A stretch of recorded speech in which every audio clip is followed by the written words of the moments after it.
잖아요.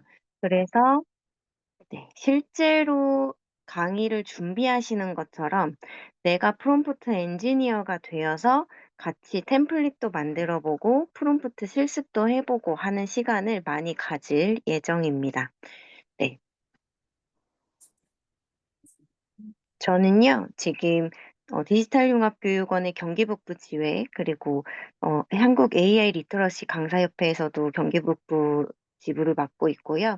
여러 가지 AI 활용을 하는 측면에서 프롬프트 엔지니어, 그리고 M365 코파일럿, 그리고 AI 아트, AI 영상 같은 것들을 이제 총체적으로 활용을 하면서 강의를 나가고 있습니다. 네, 그래서 프롬프트 엔지니어링이라는 것에 대해서 같이 한번 알아볼 텐데요. 이것을 알아보기 이전에 우리 지금은 AI 시대라고 불리고 있죠. 그리고 AX 시대다라고도 불리고 있습니다. 여기서 AX 시대다라는 거는요, AI 트랜스포메이션이라는 거예요. 그 약자가 AX인데요. 바로 디지털에서 시작돼서 AI로 지금 변환되는 이 시대를 AX 시대라고 이야기를 하는 겁니다. 그래서 이 AI가 등장하기 이전에는 DX라고 이야기를 했어요. 디지털 전환 시대. 그런데 지금은 AI가 등장하면서 AX 시대라고 이야기를 하고 있고 AI 시대라고도 이야기를 하고 있는데요. 지금은 일잘러라는 표현을 이렇게 이야기합니다. 누가 더 AI를 잘 활용하느냐. 그래서 AI하고 얼마나 잘 협업을 하는지에 따라서 일잘러를 판단하는 기준이 된다라고 할 정도로 AI가 이미 저희 생활 속에 깊숙하게 자리 잡고 있습니다. 그런데 이 AI라는 걸 잘 활용한다라는 것은요, 얼마나 프롬프트를 구체화시키고 내 걸로 만드느냐가 가장 중요한 요소다라고 저는 이렇게 생각을 해요. 왜냐하면 AI를 사용하는 데 있어서 프롬프트만큼 중요한 게 없거든요. 물론 뭐 요즘에는 프롬프트를 자동으로 또 설정을 해주는 그런 프로그램들도 많이 생겼고 프롬프트조차도 AI한테 물어보는 이런 부분들이 많이 생기기는 했지만 그래도 프롬프트라는 게 중요하다라는 거는 우리가 기본을 알고 있어야 자동으로 생성해 주는 것이 얼마나 잘 생성이 됐는지도 알 수가 있는 거거든요. 그리고 자동으로 생성해 줄 수 있는 것을 요청할 때에도 그 기본적인 프롬프트를 어느 정도는 이야기를 해 줘야지만 자동으로 생성되는 프롬프트들이 더 구체화돼서 잘 나타나는 경향이 있습니다. 그래서 우리가 프롬프트 엔지니어링이라는 것을 같이 한번 알아보도록 하겠습니다. 일단 프롬프트라는 거는요, AI에서는 특정한 작업이나 답변을 요청하는 명령어나 지시문을 이야기해요. 그리고 실제 이 AI가 등장하기 이전에 프롬프트라는 거는요, 어, 제일기야. 그냥 이어폰 꽂으면 네, 안 돼? 누구시죠? 네, 어, 음소거 부탁드리겠습니다. 프롬프트라는 것은 원래 컴퓨터 상에서 쓰일 때는 예전에 386 컴퓨터가 있었을 때 플로피 디스크를 넣고 전원을 켜면 컴퓨터 모니터가 검정색 컴퓨터 모니터에 프롬프트라는 것을 입력하라고 명령어를 입력하라고 영어나 코드가 쭉 나오다가 깜빡깜빡깜빡 하는 커서가 등장했습니다. 그것이 바로 프롬프트라는 거였고요. 그리고 실제적으로 우리가 다른 분야에서는 프롬프트가 어떻게 쓰이냐면, 어, 가수들이나 어떤 우리 TV에 나오는 방송인들이 대본 없이도 앞을 보고 잘 이야기하잖아요. 그때 앞에 모니터에 내용이 막 올라와요. 자막이 올라오거든요. 그것을 우리는 프롬프트라고 이야기를 합니다. 그래서 실제로 동영상 촬영 같은 거를 가면 프롬프트 필요하세요? 라는 질문을 받아요. 그런데 AI만 접해보신 분들은 프롬프트가 거기서 왜 필요하지라고 생각하실 수도 있는데, 기본적으로 이런 것들을 프롬프트라고 하는구나라는 정도를 일상 상식으로 좀 알고 계시면 당황하는 일이 없으실 겁니다. 그래서 그 영상 촬영 같은 거 갈 때에도 어떤 스크립트가 필요하냐, 스크립트 자막이 올라가는 것이 필요하냐라고 물어보는 것을 프롬프트가 필요하시냐, 이렇게 물어보는 경우가 있습니다. 자, 그러면 프롬프트가 어떤 역할을 하느냐? 바로 AI하고 사용자 간의 커뮤니케이션 도구로 활용이 되고 있고요. 그리고 AI가 컨텍스트와 목적에 대해서 정확한 정보를 이제 제공할 수 있도록 우리가 입력하는 그 내용에 따라서 달라지기 때문에 그 정보를 제공해 주는 역할을 해주고요. 그리고 사용자가 원하는 형식, 그리고 스타일, 내용을 명확하게 전달하는 역할을 해주고 있습니다. 한마디로 요약하자면 그냥 나의 요청 사항을 잘 전달해주는 역할을 한다라고 생각하시면 될 것 같습니다. 자, 그러면 우리 프롬프트를 보통 쓰실 때 어떻게 쓰시나요? 제가 몇 가지 예시를 드릴 건데요. 나는 그냥 대화하듯이 문장형으로만 쓴다 하시면 1번. 아니면 나는 그동안에 그래도 듣고 배운 것이 있어서 후카치식을 쓴다 하시면 2번. 아니면 나는 아라이오 방식을 쓴다 하면 3번. 그리고 4번은 나는 그냥 때에 따라서 다른 것 같아요 하시면 4번을 한번 눌러봐 주시겠습니까?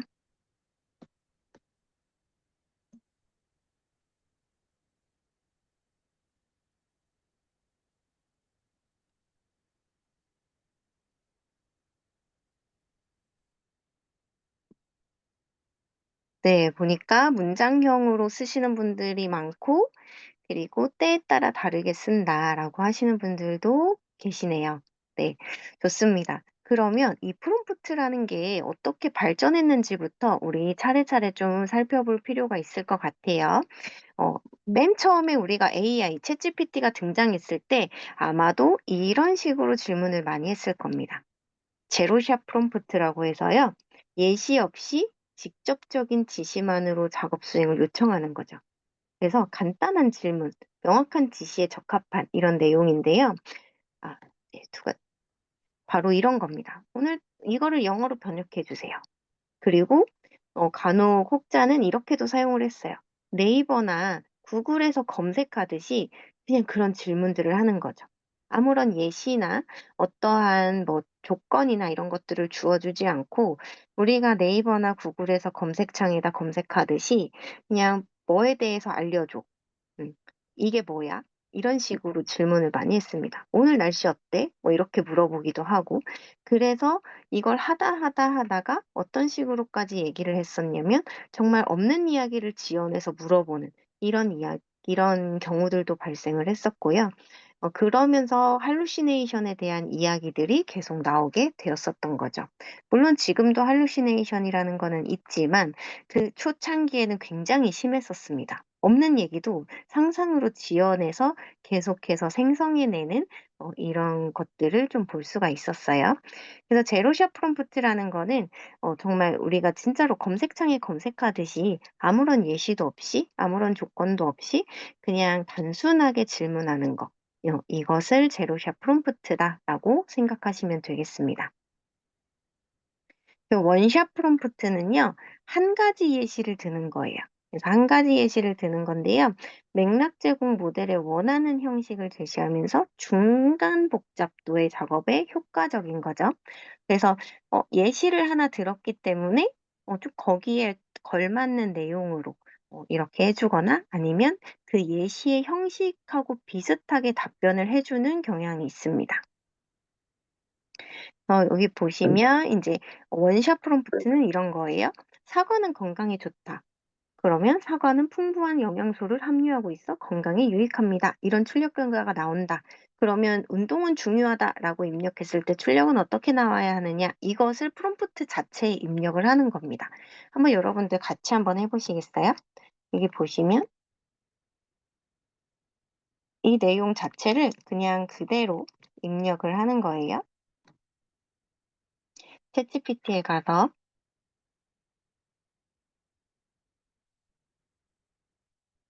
그냥 똑같이 입력과 출력을 쓰고 운동은 중요하다라고 하면 뭐라고 나오는지를 같이 한번 보는 거예요. 물론 그 위에 어떤 지시문 같은 것들을 적어 주셔도 좋지만 일단은 그냥 저희 연습하는 거니까 '아 이런 것이 원샷이구나. 하나의 예시를 이렇게 드는 것을 원샷이라고 하는 거구나.'라는 정도만 이해하시면 되겠습니다. 그랬더니 출력은 이렇게 나왔네요. 운동은 심혈관 건강을 증진하고 근력과 유연성을 향상시키며 스트레스를 완화하는 데 기여하여 중요합니다. 그 위의 내용을 보시면 사과는 건강에 좋아요. 그리고 출력은 사과가 건강에 좋은 이유를 이야기를 해주고 있거든요. 그래서 네, 네, 잘하셨어요. 그래서 출력도 이제 운동이 중요한 이유를 이야기해주고 있죠. 네, 김예서 교수님. 네, 운동은 신체적, 정신적 건강을 향상시키고 질병을 예방하는 데 중요한 역할을 합니다. 맞아요. 이렇게 나오죠. 그러니까 우리가 원하는 방식을 이 형식에 맞춰서 그리고 여기 입력은 어떤 정의가 있었고 출력은 원인이 있구나. 이유가 있구나라는 것을 얘가 파악을 한 다음에 그러면 입력문이 뭐라고 들어왔지? 그럼 출력문을 이렇게 내놓으면 되겠구나 하면서 출력문을 딱 내놓는 형식이 바로 원샷인 거예요. 자, 그러면 우리 그다음 거를 한번 살펴보시면요. 음. 다음 거 살펴보시면 네.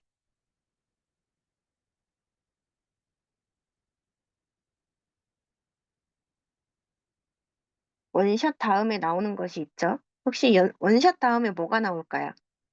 나 이거 들어봤다 하시는 분 계신가요? 원샷 다음엔 이것이 나올 것 같아요. 네, 투샷, 퓨샷. 네, 좋습니다. 퓨샷입니다. 퓨샷. 네, 퓨샷이 나오는데요. 퓨샷은 여러 가지, 몇 가지 예시를 더 적용해 주는 거예요. 예시가 하나 있을 때보다 두 개 있을 때 더 정확할 거고요. 두 개 있을 때보다 세 개 있을 때가 더 정확하겠죠. 그러면 바로 이런 것들을 이야기합니다. 애플은 한국어로 사과, 바나나는 바나나. 그럼 그레이프는? 하고 물어봤을 때 포도 이렇게 대답해 주는 것을 우리 퓨샷이라고 하는 거예요. 이것뿐만이 아니라 이거는 제가 간단한 예시를 들은 거고요.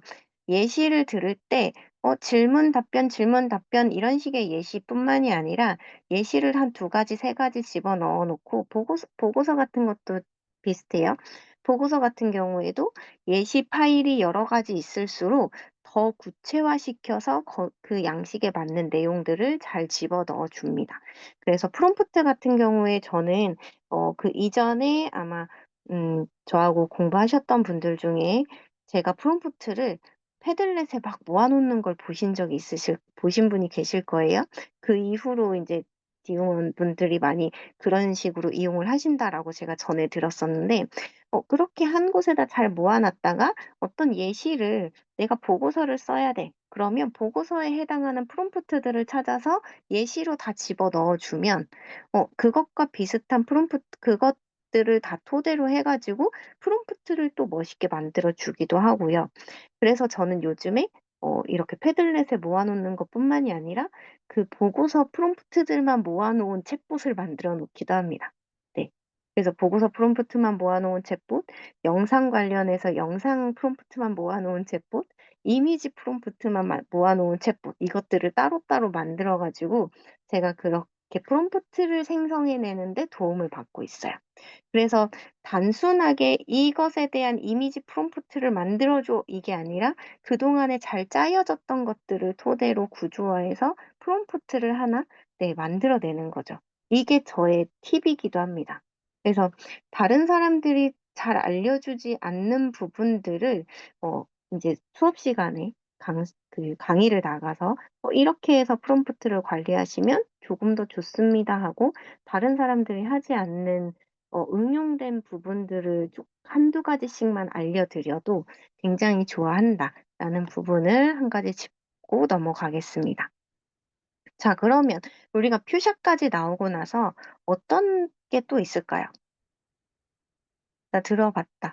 어 그럼 예시를 두 개나 들었는데 그다음엔 또 뭐가 있을까? 바로 COT입니다, COT. 네. 체인 오브 소스라고 해서요, 단계적으로 해결하는 것을 이야기해요. 사실 이거는 우리가 단계를 하나하나 다 입력하는 프롬프트다라는 게 아니라요, 단계적으로 요청을 하는 겁니다. 예를 들어서 이런 것을 이야기하는 거죠. 시속 4km로 20km를 이동했어. 몇 시간이 걸릴까? 이거 그냥 단순하게 생각하면 바로 답이 나오거든요. 그런데 단계별로 생각해서 답해줘라고 하면 얘가 공식부터 풀이 방법까지 단계적으로 이야기를 해줍니다. 한번 여러분도 같이 한번 해보실게요. 또 이거랑 좀 다른 문제를 제시하셔도 좋습니다.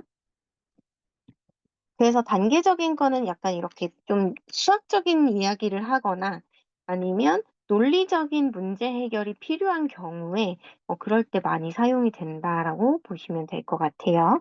그래서 수학적인 문제 같은 경우는 지금 들어드린 이런 예시이고요. 훨씬 더 복잡한 것들도 그 단계적으로 생각해서 이게 4km에 20km를 4km로 20km를 이동하면 단순한 그냥 계산이 아니라 이렇게 되는 거죠. 공식은 이렇고 대입은 이렇게 했고 그래서 해석으로는 이렇다. 검산까지도 단계적으로 답변을 해주는 것을 보실 수가 있습니다.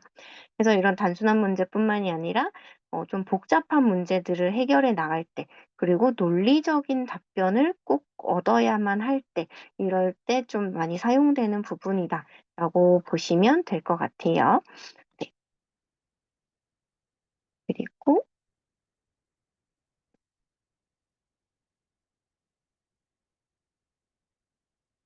그 다음에 나오는 게 이제 후카츠식. 우리가 많이 알고 있죠. 이 후카츠 다카유키라는 분이 개발한 프롬프트 기법인데요. 이 프롬프트 기법은 지침, 제약 조건, 입력문, 출력문 이런 형태로 이루어진다라는 거예요. 그래서 지침이 뭐고 제약 조건이 뭐고 입력문은 뭐고 출력문이 뭔가 이것을 같이 한번 살펴보시면 이 후카츠 다카유키는 이것을 템플릿의 형식으로 하나 만들어 놓은 거고요. 입력문하고 출력문을 토대로 명확하게 요구사항을 작성을 하는 것을 바로 후카츠식 프롬프트다라고 이야기를 합니다. 그래서 지침에는 어떤 프롬프트, 그 페르소나를 지정을 한다거나 아니면 어떤 배경을 좀 설명해 준다거나 하는 것들이 있고요. 제약 조건은 내가 이런 조건을 토대로 답변을 해줘라는 거고, 입력문은 입력문을 이야기합니다. 그래서 지시사항이나 이런 것들을 이야기하는 거고, 출력문은 어떤 형태로 나올 것인지 그것을 이야기하는 건데요. 예를 들면 이런 거를 이야기해요.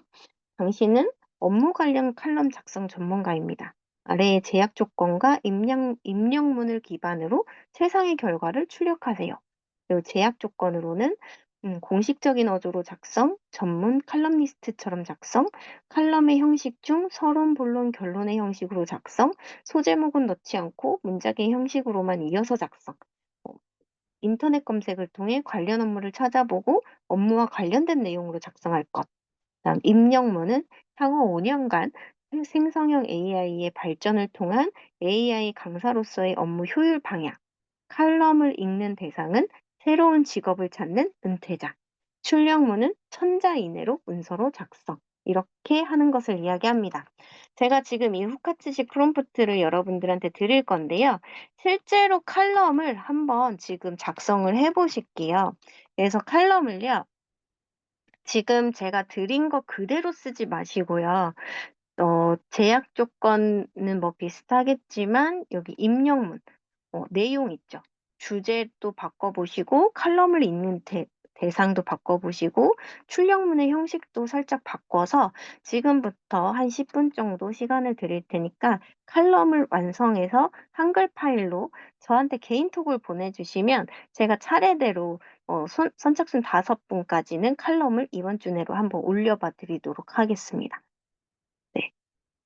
지금 제가 하는 방식은 실제로 제가 불특정 다수를 대상으로 한 강의를 할 때 하는 방식이기도 합니다. 칼럼을 써보자라고 했으면 칼럼을 실제로 올려주면 너무 좋죠. 네. 그래서 저의 제자분들한테는 칼럼 리스트에 그 기회도 한 번씩 부여를 해드리고요. 그리고 제가 가지고 있는 하나의 역할을 최대한 발휘를 해드리는 하기도 하는 겁니다. 그래서 어, 이것을 그냥 단순하게 실습에 그치지 않고 어떤 결과물이 나오게 하는 거, 이런 것들도 하나의 팁이다라고 생각해 주시면 되겠습니다. 지금 다들 올리고 계시죠? 그래서 저도 한번 해보겠습니다. 이거는 제가 한번 올렸던 칼럼이기 때문에 똑같은 제목으로 안 쓰셨으면 해요. 그래야 여러분들 다양하게 또 하실 수가 있으니까. 그리고 중요한 거는 일단은 뭐 여기다가 새로운 거 요즘은 이렇게 바로 밑에다가 이어서 새로운 거를 써도 뭐 내용이 이어지기는, 새로운 내용에 맞게 잘 나오기는 하지만 그래도 새 채팅으로 넘어가서 하시는 것이, 네, 내용이 꼬이지 않고 뒤로 갈수록 내용이 꼬이지 않고 새로운 것에 대해서 정확한 답변을 해줄 수 있는 방법 중에 하나이기 때문에 이렇게 작성을 해주시면 됩니다. 새 채팅에 항상 들어가서 하시는 거 잊지 마시고요. 지금 챗GPT 통해서 나 지금 칼럼 쓰고 있다 하시는 분들은 3번 한번 눌러주시겠어요?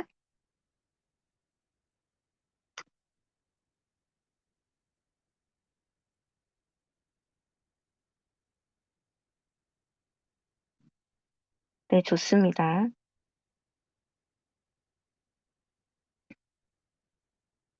네, 감사합니다. 네, 제가 말씀드렸지만 여기 형식, 서론본론 결론의 형식이 가장 기본적인 건데요. 칼럼도 형식이 굉장히 많아요. 그래서 칼럼의 형식의 가장 기본은 서론본론 결론이지만 뭐 사실과 의견이 들어가는 경우도 있고 아니면 찬성과 반대 중에서 찬성의 입장 이렇게 쓰는 경우도 있고요. 그래서 다양하게 여러분들이 약간 논리적인 걸 원하는 경우에는 어떤 논문이나 연구 자료를 참고해서 쓰는 이런 칼럼들도 있습니다.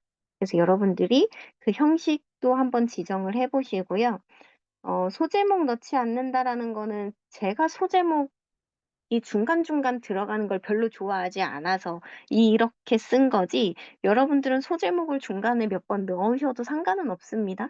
하지만 이 소제목을 넣는다라고 하면 문단 한 번 나올 때마다 그냥 소제목이 계속 나오는 경우들이 있어서 어느 정도 지정은 해주시는 게 좋아요. 소제목은 3번까지만 아니면 2번까지만 이런 식으로, 네, 지정을 해주시는 게 좋고요. 제가 여기서 문장의 형식으로만 이어서 작성한다라고 한 거는 이런 것들이 저는 지금 칼럼을 쓰는 프로젝트 부분을 따로 만들어놔서 거기에 가서 하면 저의 지침으로 잘 돌아가거든요. 하지만 그냥 이렇게 다른 아이디로 들어가서 한다거나 하면 문장의 형식으로 이어서 진짜 칼럼처럼 글쓰기 한 것처럼 나오는 게 아니라 번호 형식으로, 개요식으로 나오는 경우들이 있어요. 가끔 칼럼을 써달라고 했는데 1번 뭐뭐, 2번 뭐뭐 해서 쭉 개요식으로 나오는 경우가 있어서 그런 것들을 좀 방지하기 위해서 저는 제약 조건에다가 문장의 형식으로만 작성해달라는 내용을 넣은 거고요. 그리고 인터넷 검색을 통해 관련 업무를 찾아보고 업무와 관련된 내용으로 작성할 것이라고 한 것은 저는 일반적인 칼럼니스트가 아니라 저의 업무하고 관련된 내용들만을 쓰고 있고, 그리고 칼럼니스트라는 이 직함을 그냥 가지고 싶었던 게 아니라 나는 이런 전문 분야를 연구하고 있는 사람이야라는 타이틀을 얻기 위한 칼럼이기 때문에 이렇게 업무와 관련된 내용으로 해달라라는 내용을 적어준 겁니다. 그래서 이거는 더 풍부해질 수도 있고요. 제약 조건은 여러분들의 지금 맡은 역할이나 이런 것들에 따라서 더 풍부해질 수도 있고 더 간소해질 수도 있는 거예요. 그리고 이제 내용 부분은 이제 주제를 이야기하는 거고, 칼럼을 읽는 대상을 저는 은퇴자 이렇게 설정을 해놨는데요. 이거는 지금 저의 시점에서 칼럼을 읽는 대상을 이렇게 설정을 해 놓음으로써 이분들이 읽고 좀 이렇게 업무 효율에 사용을 했으면 한다. 그렇게 좀 설정을 해 놓은 겁니다. 그래서 칼럼을 읽는 대상은 또 바꿔주시면 됩니다. 그리고 저는 이렇게 해서 칼럼을 읽는 대상을 은퇴자로 설정을 해놓으면 제 주변에 있는 죄송합니다. 제가 지금 새로운 직업을 찾는 은퇴자라고 했잖아요. 제 주변에 있는 은퇴를 앞두고 있는 분들한테 이 칼럼을 전달을 또 해드려요. 이렇게도 할 수 있으니까 저하고 같이 AI 공부해요. 이렇게. 칼럼이요? 저한테 개인톡으로 주셨나요? 네, 한번 보도록 하겠습니다. 잠시만요. 제가 그러면 패들렛을 오늘 안 쓰려고 했는데 패들렛을 만들어 놓긴 했거든요. 네, 안 쓰려고 했는데 쓰겠습니다. 네, 여기다가도 올려주세요. 여기다 올려주세요.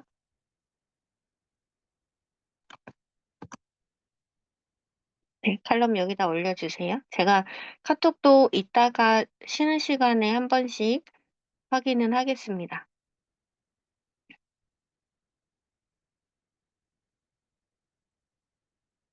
그 출력문도 천자 이내로 문서로 작성해달라라고 했는데, 여기다 뭐 한글 기준이다라는 이야기를 하나 덧붙여 주시면 더 좋고요. 천자 이내로 작성을 한다라고 하는 것은 제가 가장 많이 쓰는 게 뭐가 있냐면 블로그 같은 거 쓸 때. 네. 블로그 천자 기준으로 한글 기준 천자로 쓰면 어느 정도 최적화하는 데 도움이 좀 많이 되는 정도의 양이 됩니다. 네. 그리고 이 칼럼 같은 경우도 천자 이내로, 천자 안쪽으로 쓰는 것이 네, 가장 좀 읽을 때 적당하다라는 느낌이 들더라고요. 이것보다 너무 짧으면 칼럼 느낌이 안 나고요. 이 천자보다 조금 많이 넘어간다. 1500자, 2000자 된다. 그러면 좀 읽을 때 좀 길다라는 느낌이 좀 많이 들 때가 있습니다. 네. 그리고 네, 이렇게 하시면 되고요. 네, 아까 쓰고 계신다 하시는 분들이 계셨으니까요. 네, 30분까지만 기다려 보도록 하겠습니다.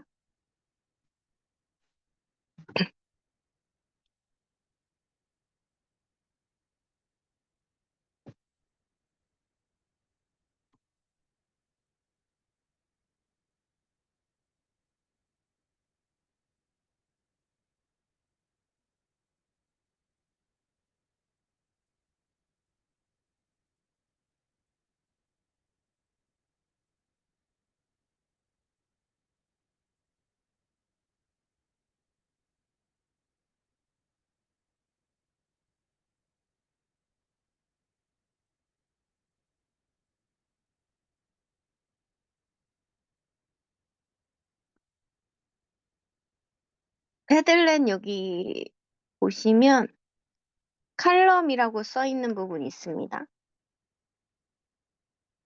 여기 칼럼이라고 써 있는 부분에 더하기 표시 누르시고요. 네, 지금 밑에 이렇게 이름이 나오면 상관이 없는데 여기 제목에다가 성함 쓰시고 파일 올려주시면 되세요.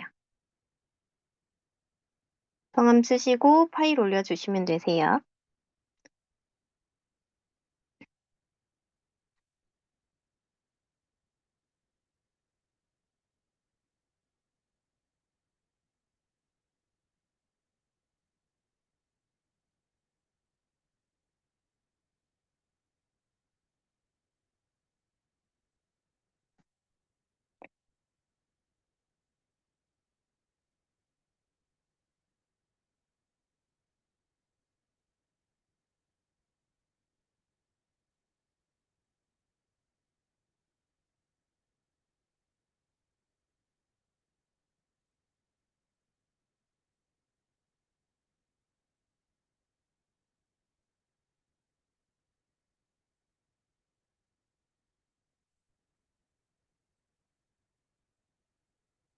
네, 좋습니다. 다들 너무 멋지게 잘 써주신 것 같아요.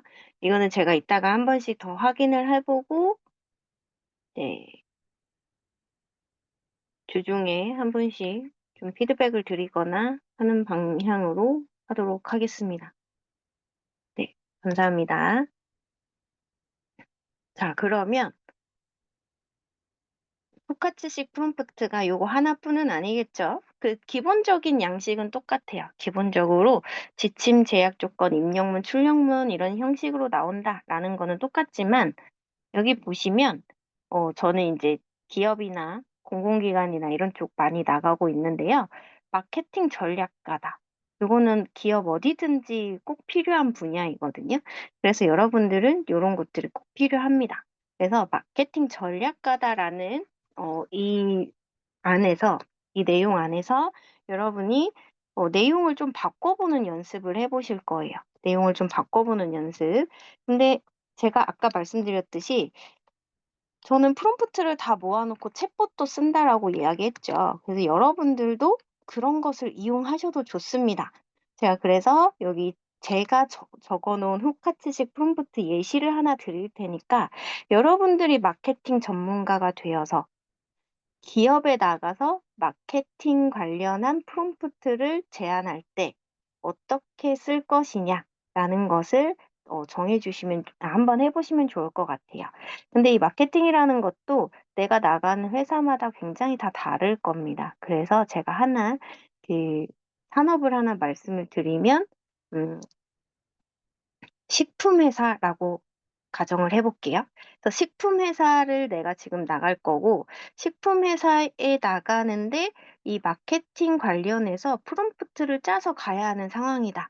라고 했을 때 어떤 것을, 어떤 식으로 짜서 나갈 것인지, ChatGPT를 이용해서 알아보셔도 좋고요. 챗봇 같은 걸 찾아보셔도 좋고요. 프롬프트를 만들어주는 곳을 이용해도 좋으시고, 여러분들이 가지고 있는 다양한 그 프롬프트 양식들을 이용해 보셔도 좋습니다. 그래서 그거를 하나 만들어서, 제가 패들렛에 한번 여기 후카치식이라고 써놓은 곳에다가, 네, 여기 제목에 성함 쓰시고, 네, 마케팅 전략가로서 활동하는 프롬프트 하나 올려주시면 되겠습니다. 시간은 한 5분 드릴게요. 지금 33분이니까 38분까지 어떻게 하면 이 답이 잘 나오는, 네, 답이 잘 나오는 그런 프롬프트를 만들 수 있을까를 좀 고민해 보면서 이것저것 많이 해보시면 좋을 것 같습니다. 이거 제가 여러분께 드린 거는 제가 실제로 나갔을 때 보여드렸던 예시 중에 하나예요.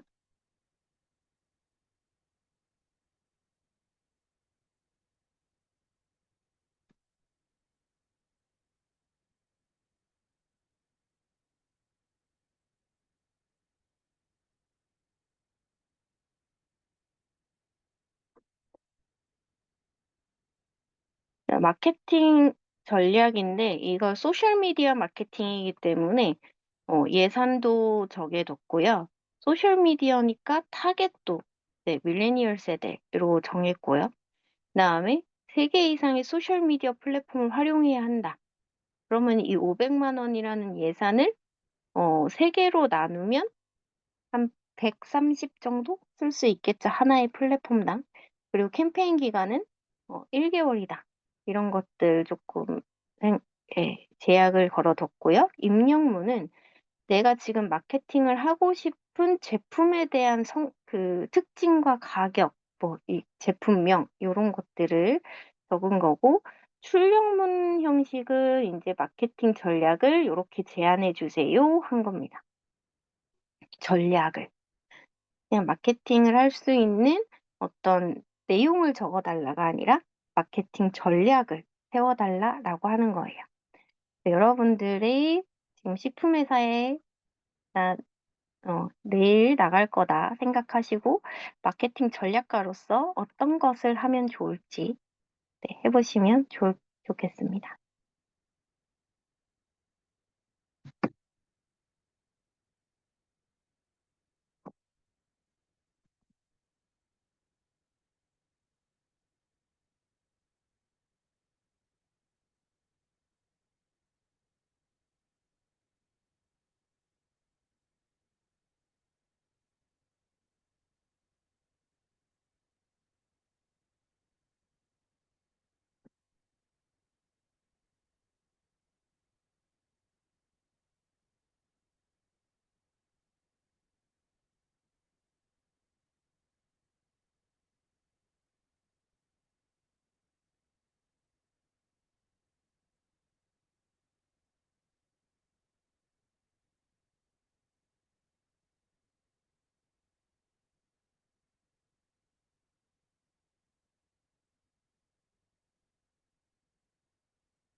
네, 개인화 마케팅 전략을 위한 프롬프트 올려주셨네요.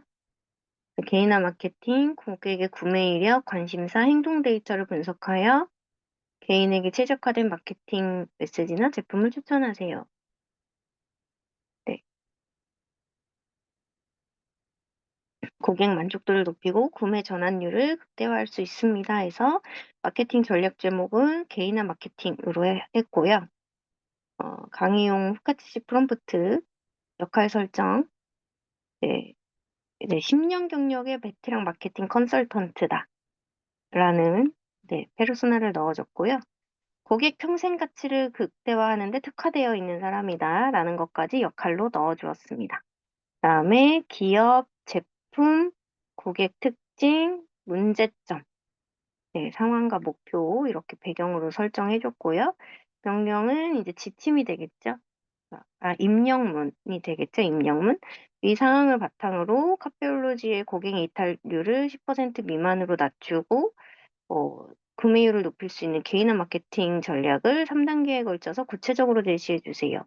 제약 조건은 3단계로 네, 모든 답변은 전문적이고 논리적인 어조로 작성할 것. 예시 넣었고요. 결과물. 네, 결과물은 이제 답변에 대한 내용을 쓰신 것 같아요.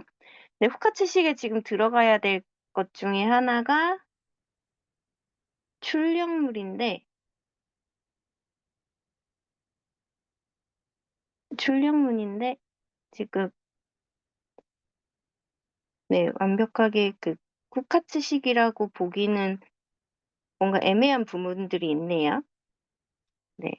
그래서 후카츠식이라는 거를 여러분 알려줬잖아요. 후카츠식은 지침과 제약 조건, 입력문, 출력문이 나온다. 라고 했으면 지침과 제약 조건, 입력문, 출력문이라는 걸 명확하게 나오게끔 해주셔야지 오류가 없는 거예요. 왜냐하면 특히 이런 것들을 깐깐하게 보시는 분들은 왜 후카츠식이 지침 제약 조건 입력문 출력문이라고 했는데 여기는 그런 말이 없어요? 이렇게 물어볼 수 있어요. 그럼 뭐라고 설명할지까지 다 나와 있으면 이렇게 하셔도 되겠지만 그렇지 않다라고 하시면 좀 수정을 하셔야겠죠. 네, 김종태 선생님 볼게요. 네. 재미나이라서 어리버리한 것 같다. 이거는 그냥 핑계에 불과합니다. 네. 제가 이렇게 말씀드리는 게 약간 죄송하긴 하지만 후카츠식을 제가 알려드린 게 지침과 제약 조건, 입력문, 출력문이다라고 했으면 답변도 그렇게 네 가지가 딱 정확하게 나와야 돼요. 네, 그리고 여기 김종태 교수님과 한번 볼게요. 지침, 네, 식품 마케팅 전략가입니다. 신제품 성공적인 런칭을 위한 마케팅 전략을 제시해 주세요 하고 제약 조건, 입력문, 출력문 이렇게 했습니다. 그리고 두 번째 ESG 지속 가능성 보고서 프롬프트까지 해주셨네요. 네, 잘하셨어요. 이렇게 하시면 되고요. 얘는 이제 제 거를 예시로 한번 넣고 하신 것 같아요. 네, 비슷하게 딱 나왔네요. 네, 변은주 교수님 것도 변은주 교수님은 지금 답변을 써주신 것 같아요.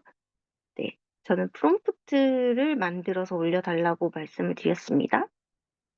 그리고 최동진 교수님도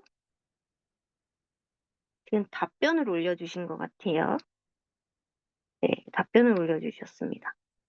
네, 프롬프트를 만들어서 올려주시는 거예요. 답변을 받아서 올리는 게 아니라 여러분들의 프롬프트를 올려주시는 겁니다. 네, 프롬프트를 만드셔야 돼요. 제가 이거를 계속 해보는 이유는요, 여러분들도 정확하게 알고 있어야 다음, 어딜 나가서도 이렇게 활용을 하실 수가 있어서 말씀을 드리는 겁니다. 네, 다들 너무 잘 하고 계세요. 네, 답변이 정확하게 잘 나왔다라는 거는 잘했다라는 이야기겠죠? 네, 좋습니다. 자, 그 다음에 RIO라는 방식이 있습니다. RIO는 역할과 지시, 결과값 요 세 가지의 큰 틀 안에서 네, 움직이는 거예요. 그래서 후카츠식하고 유사한데 조금 더 간결하다라고 표현이 되어 있지만 4개에서 3개로 줄었다라는 거는 간결한 구조다라고 볼 수 있지만요. 그 안에 들어가는 구체적인 프롬프트 내용이나 이런 것들을 보면 결코 간결하다라고만은 볼 수가 없을 것 같아요. 그래서 보통은 이렇게 조금 더 간결하게 설명하면 이렇게 나옵니다. 어, 롤은 당신은 SEO 전문가입니다. 인스트럭션은 블로그 글의 SEO를 개선하기 위한 5가지 핵심 전략을 설명해 주세요. 그리고 아웃풋으로 각 전략에 대한 설명과 실행 방법을 포함한 목록 형식으로 작성해 주세요. 이렇게 한번 여러분도 해보겠습니다. 네, 요거는 간단한 RIO 방식인 거예요. 그래서 딱 RIO 방식의 구조 자체만 보면 요 3가지가 중심이 됩니다. 그래서 이 3가지의 내용을 가지고 네, 답변을 원한다라고 하면 여기서 SEO라는 거는 검색 최적화를 이야기해요.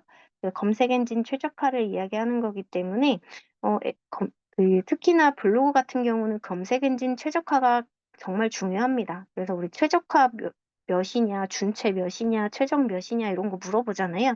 그런 것들이 반영될 수 있는 설명, 그리고 실행 방법을 목록 형식으로 작성해달라라는 요청이었던 거예요. 네. 그래서 이렇게 단계별로 목록 형식으로 답변해 주는 것을 좀 볼 수가 있죠.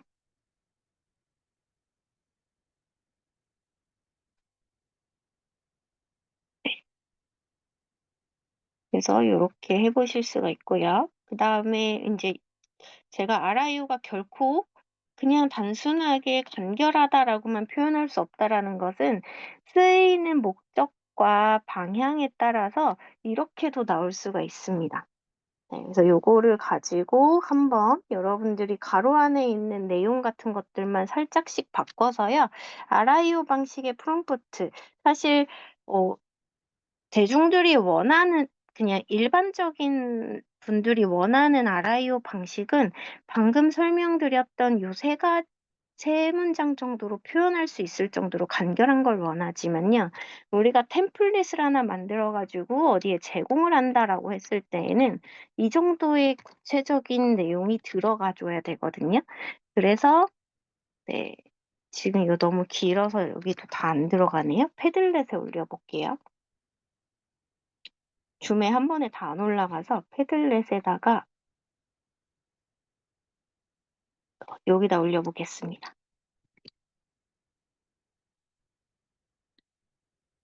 이거를 복사하실 때는 점 3개 버튼 눌러서 게시물 열기 누르시고요. 여기에서 복사하시는 거예요. 여기서 이렇게 복사하시면 되세요. 그리고 이 프롬프트 가이드를 가지고 여러분들이 방금 후카츠식으로 했던 것을, 후카츠식으로 만들어 봤던 것을 지금 제가 드린 이 내용의 RIO 방식으로 바꿔서 여기 RIO 방식이라는 탭에다가 한번 올려봐 주시기 바라겠습니다. 이것도 시간은 5분 드릴게요.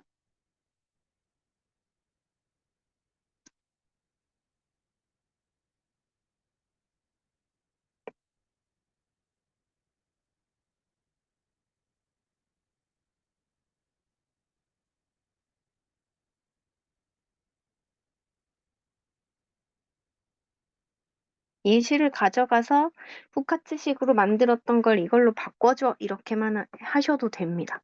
굉장히 간단하게 네, 사용하실 수 있어요.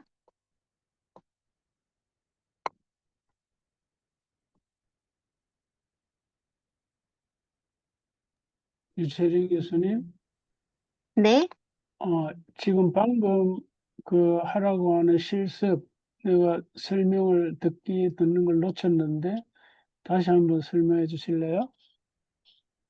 방금 후카츠식으로 우리 실습했잖아요. 네. 네, 그 후카츠식으로 만들었던 프롬프트를 여기 옆에 제가 프롬프트 가이드에 올려놓은 것처럼 RIO 방식으로 변경해 보시라고 제가 말씀드렸습니다. 네. 그래서 후카츠식으로 만들었던 걸 아라이오 방식으로 변경해 보시는 거예요, 지금은. 원래 아라이오 방식도 따로 이제 하나씩 수정해 가면서 고쳐서 올리셔야 되는데, 그렇게 안 하고 지금은 후카츠식 만들어 놓은 게 있으니 그걸로 아라이오 방식으로 한번 변환을 한번 해보시면 되겠습니다.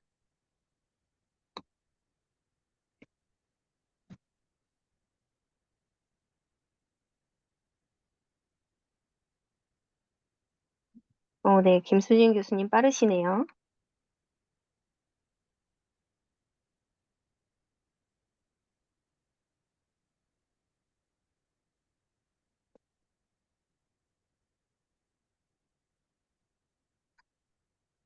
네, 이렇게 개인화 마케팅, 그리고 카페올로지에 대해서 6개월 내 고객 이탈률 10% 미만으로 감소 및 고객 만족도 20% 상승을 이루는 게 목표다. 라고 하면서 롤과 컨텍스트를 넣어줬고요. 인풋과 인스트럭션. 그래서 고객 데이터 심층 분석, 개인화된 고객 생애 주기 전략, 기술 도입 및 실행 방안, 협업 부서 및 역할. 그리고 네, 아웃풋은 이제 최종 보고서에 작성되어야 하는 부분들, 네, 이렇게 나왔습니다. 권혁용 교수님, 네, 인스타그램 SEO 최적화 전문가이자 카피라이터입니다. 라고 했고요. 인스트럭션, 아웃풋. 네, 네, 이런 것도 아웃풋의 결과물이 어떤 식으로 출력될 건지에 대해서 이렇게 자세하게 적어주시면 좋아요. 네, 후킹 문장, 바디, CTA, 알트 텍스트, 해시태그 해가지고 이렇게 예시 출력물까지 같이 나왔습니다. 네, 최동진 교수님. 네, 프롬프트를 이렇게 입력하시면 돼요. 위에 후카츠식 프롬프트를 아라이오식으로 변경해 주세요 해서 우리가 강의안을 만들 때도 여러 가지 똑같은 예시를 가지고 이렇게도 쓸 수 있다, 저렇게도 쓸 수 있다 보여주시는 것이 좋습니다. 네, 여기도 보시면 지금 RIO까지 네, 아웃풋이라고도 하고 아웃컴이라고도 하죠. 그래서 이렇게 잘 나왔습니다. 그다음에 김종태 교수님 것도 시장 및 타겟 고객 분석 중심으로 해서 RIO 방식을 네, 적어주셨습니다. 네, 김정미 교수님도 잘하셨어요. 네.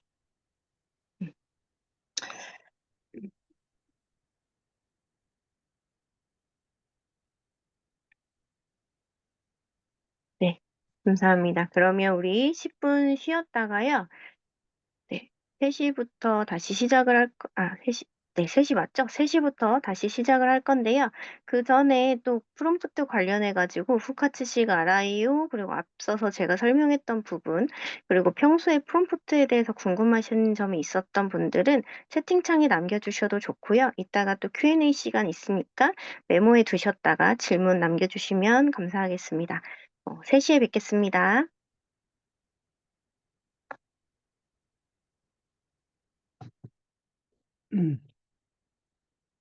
아유.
음,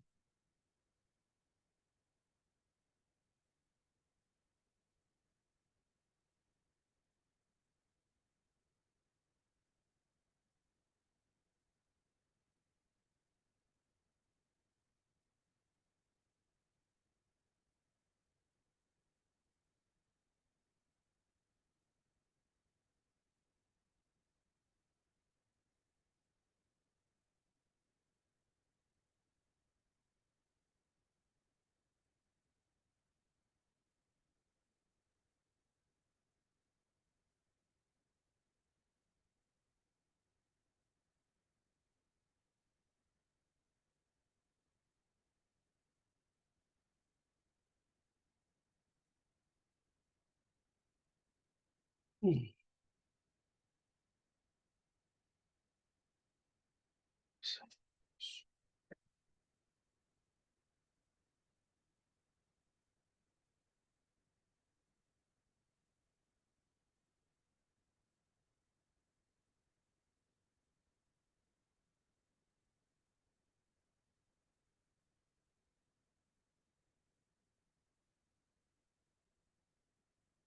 음.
네, 3시가 됐으니까 이제 시작을 하도록 하겠습니다.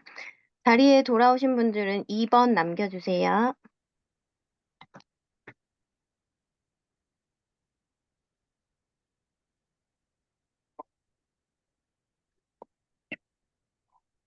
아, 네, 감사합니다. 바로 시작하도록 하겠습니다. 네, 후카츠식하고 아라이오 방식하고 해보니까 어떠신가요? 쉬우신가요? 나 이거 너무 쉽다. 어, 너무 쉬운 것만 알려주는 것 같다 하시면 1번. 네. 그래도 배울수록 좀 프롬프트라는 게 새로운 것 같다. 네, 배우길 잘했다 하시는 분들은 3번 남겨주시면 감사하겠습니다. 네, 감사합니다. 네. 사실 제가 이 강사사관학교라는 타이틀이 어떻게 보면 저한테는 좀 부담이 되기도 했어요. 왜냐하면 강사분들을 위한 강의를 또 해야 한다라는 생각에 내가 어떤 팁을 더 많이 드릴 수 있을까라는 고민을 하면서 좀 준비를 했거든요. 그래서 여러분들께 이제 강사로서 이제 앞으로 일을 해나가는 데 있어서 조금이라도 도움이 되셨으면 하는 바람이 있습니다. 자, 프롬프트라는 것이 등장하고 여러 가지 이제 무슨 방식이다, 무슨 방식이다 이렇게 굉장히 다양한 것들이 나오기도 했고요.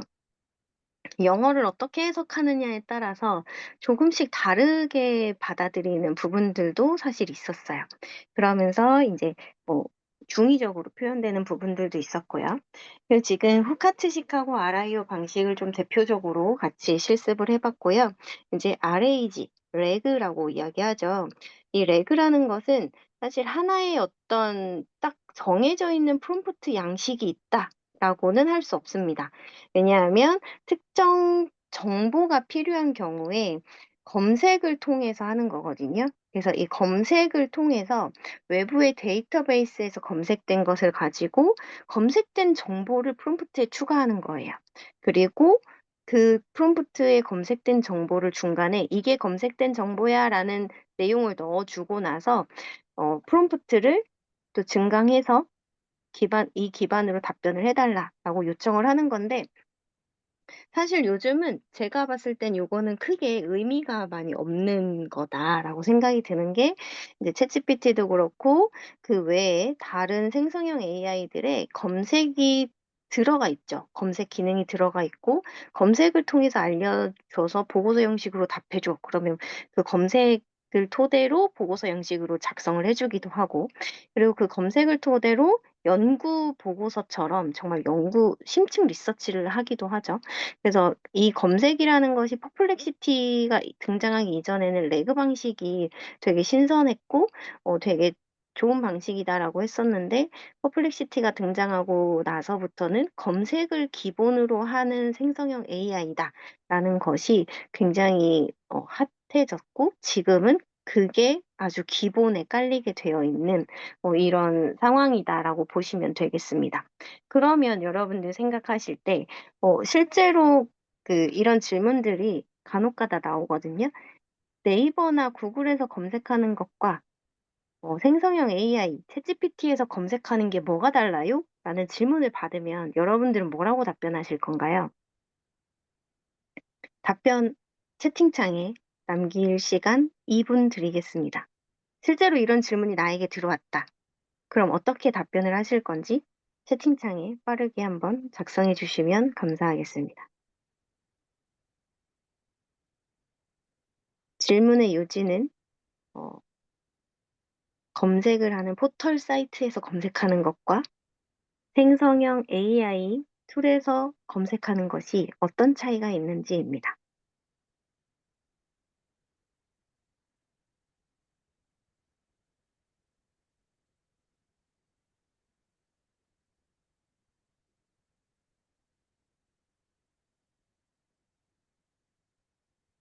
네, 채팅 치는 시간이 있으니까 조금 시간을 드릴게요. 네, 질문과 응답, 더 많은 정보.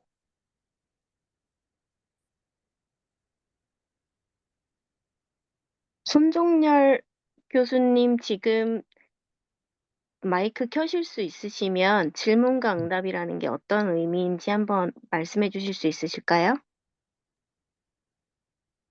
네, 안녕하세요. 네, 안녕하세요. 네, 검색하고 차이가 많은 거는 일단 어, 텍스트를 넣으면 생성형 AI에서 질문을 같이 해주기도 하고 제가 질문하기도 하고 응답에 대해서 제가 필요한 걸 계속 뭐 검증을 한다든지 더 가깝게 원하는 걸 더 가깝게 하는 차이가 있다고 보거든요. 음,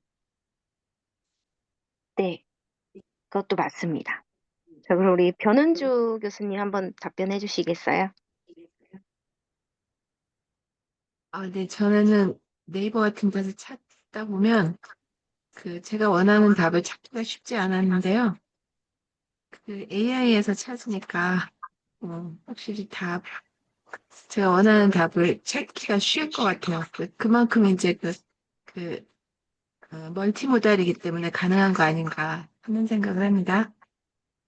네, 감사합니다. 네, 윤정김 선생님? 김윤정 선생님이신가요? 네,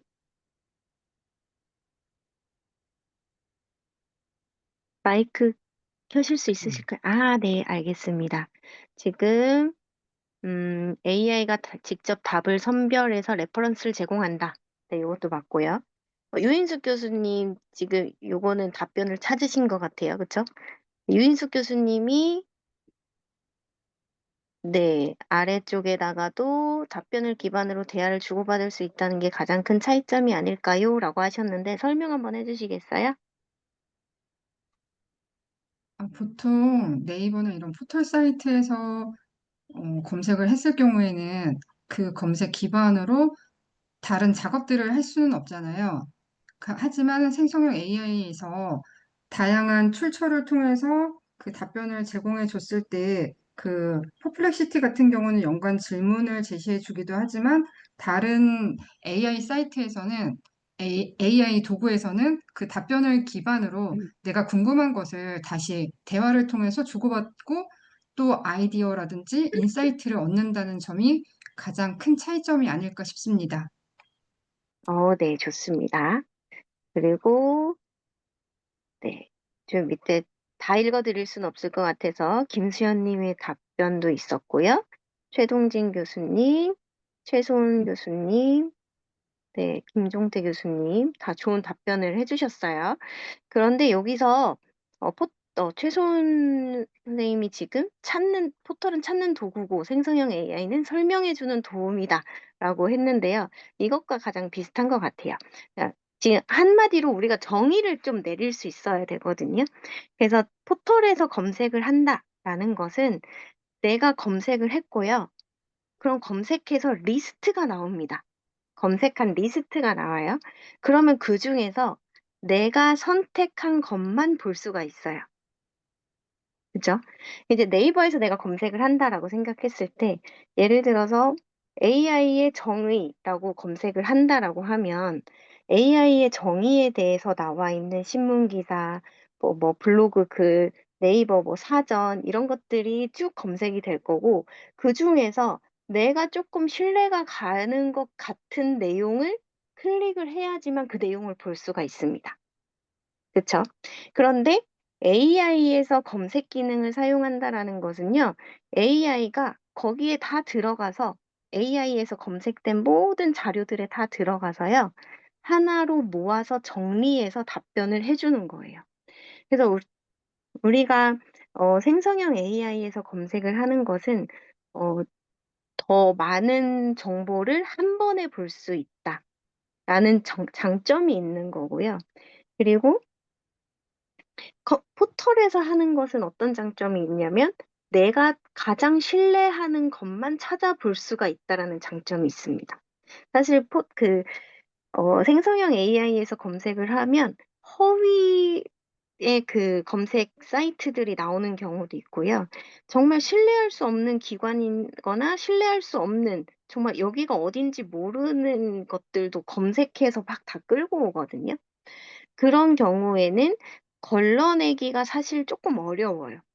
네, 그럴 경우에는 제가 출처를 하나하나 또 들어가서 또 확인해 봐야 하는 이런 점들이 있는데, 사실 우리는 믿고 쓰지만 믿을 수 없는 것도 간혹 있다.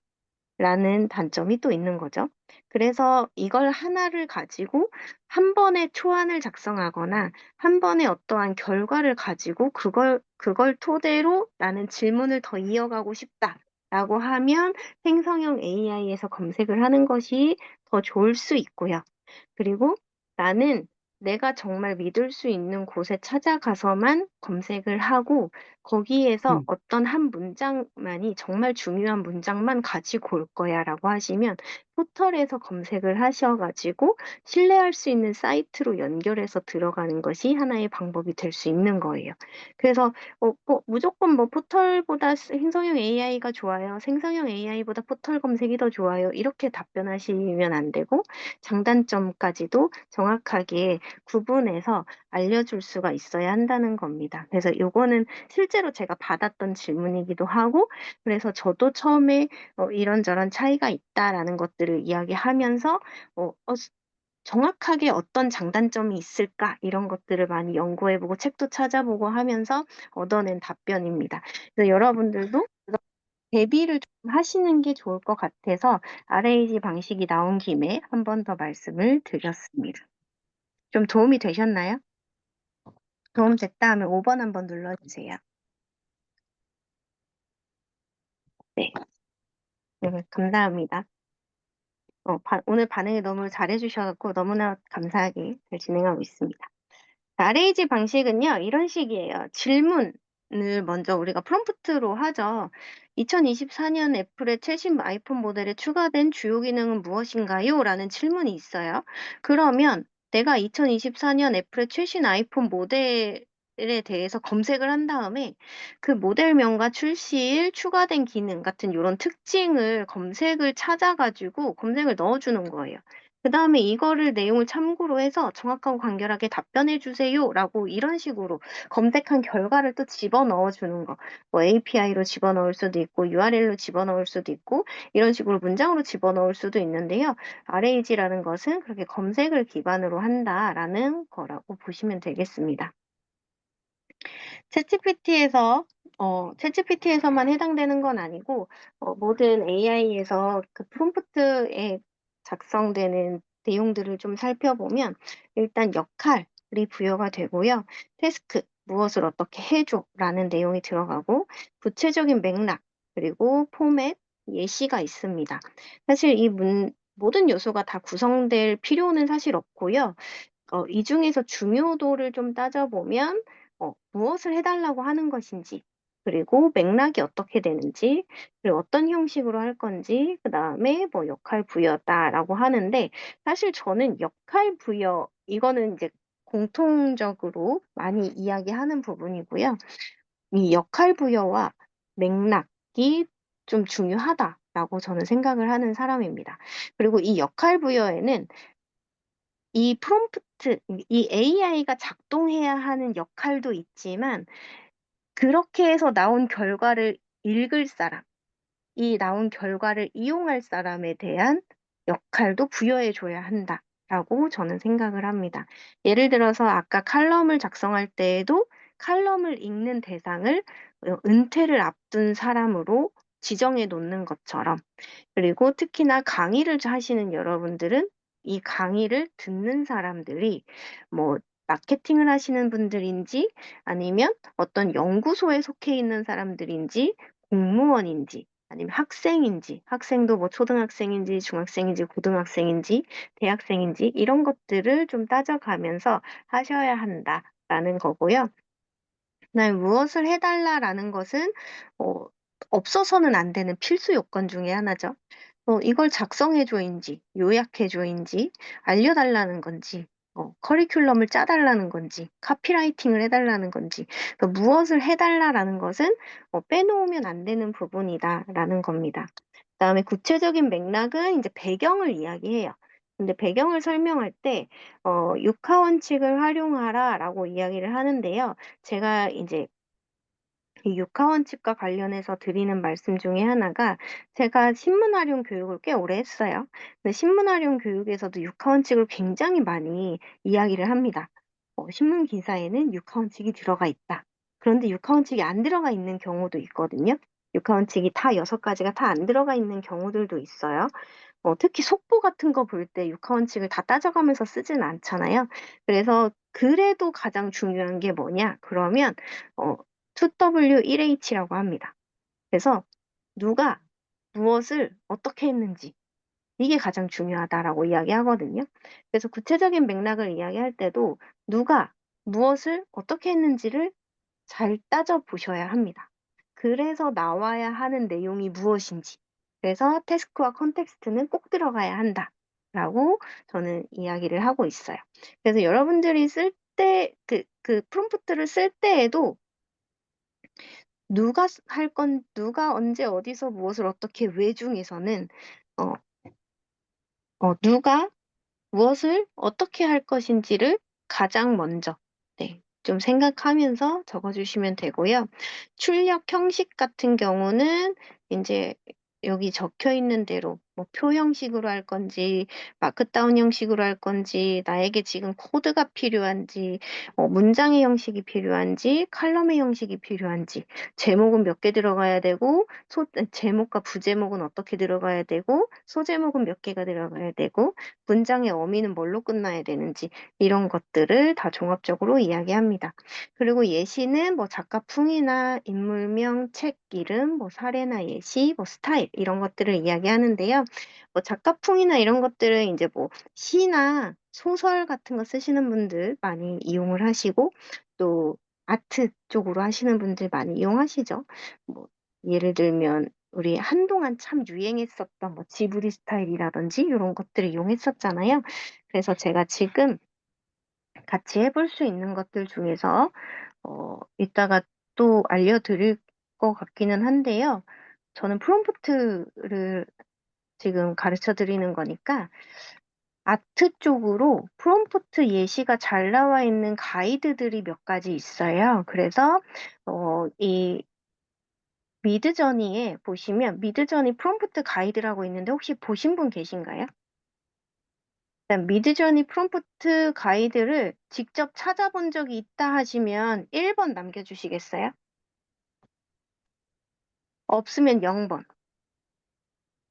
난 내가 직접 미드저니 프롬프트를 찾아본 적은 없다. 0번. 찾아본 적이 있다. 1번. 대부분 안 찾아보셨을 것 같아요. 그냥 어디선가 강의하는 거 듣고, 아, 이렇게 하라고 하니까 이렇게 해야 되는구나. 라고만 생각을 하셨을 것 같아서 한번 여쭤본 겁니다. 근데 미드저니도 그렇고요. 대부분의 아트를 다루고 있는 사이트들은요. 자기들만의 아트 가이드가 있어요. 프롬프트 가이드가 있거든요. 근데 대부분의 분들이 이걸 안 찾아보세요. 안 찾아보시는 이유 중에 하나는 그동안 나 프롬프트 배웠으니까. 두 번째는 누가 이렇게 하라고 알려줬으니까. 세 번째는 이렇게 했더니 그냥 나오던데 하는 경우들이 많거든요. 그래서 제가 지금 미드저니 프롬프트 가이드가 있는 사이트를 여기 프롬프트 가이드에 올려드리겠습니다.